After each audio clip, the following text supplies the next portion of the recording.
So, what is process map? Let's understand in detail.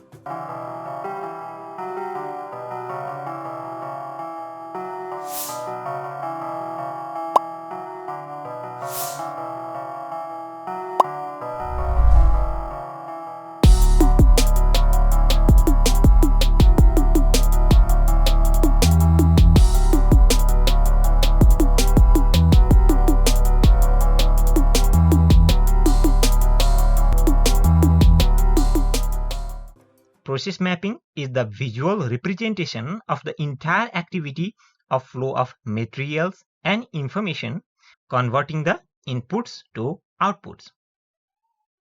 So here there is input, there is a process, and the process is converting input to the output. Only writing the steps of any process is not enough to improve any process. If we have a process map in place, we can easily understand many things. For example, we clearly identify here that to convert the input to output, there are 2 steps. So it is also easier for visual understanding. Here, the sliced mango and chilled milk are the inputs. The process is mixing mango and chilled milk and grinding the mixture to make the mango shake, which is the output. And this overall representation of converting the input to output is the flowchart. So this is a flowchart. And the process of making the flowchart here is the process mapping. The entire job of brainstorming, writing the steps, and everything related to making of a flowchart is called process mapping.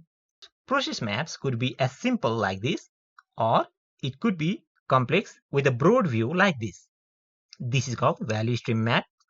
I'll teach you the core concepts and drawing the value stream maps with Excel and draw.io later in this course. So the process map could be as simple as a simple flowchart and could be complex with many informations to convey.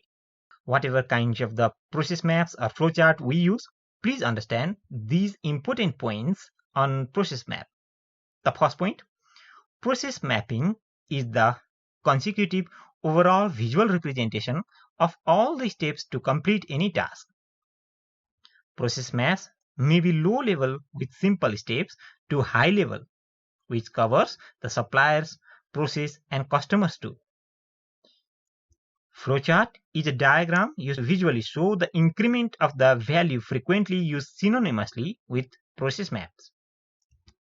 Process maps helps us to have a visual understanding of the whole process steps properly and also see the bottlenecks in the steps of the process. We will learn about the importance of the process maps in the business world with the simulated examples in the next lecture. But for now, let's understand the process map and the terms properly with this example. So let's run the quiz. Let's take the scenario here. Can you convert these process steps into simple flowchart?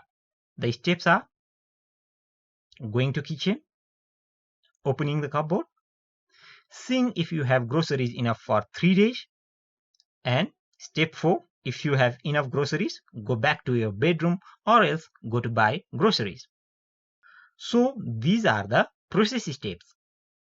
Let's convert this into a flowchart or process map. We'll study the flowchart symbols in detail later, but just for now, let's understand some shapes used.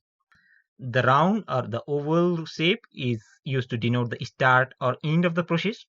The rectangle shape is for showing the process, and this diamond symbol is used to show the decision-making step. So let us represent these steps in the flowchart or a process map.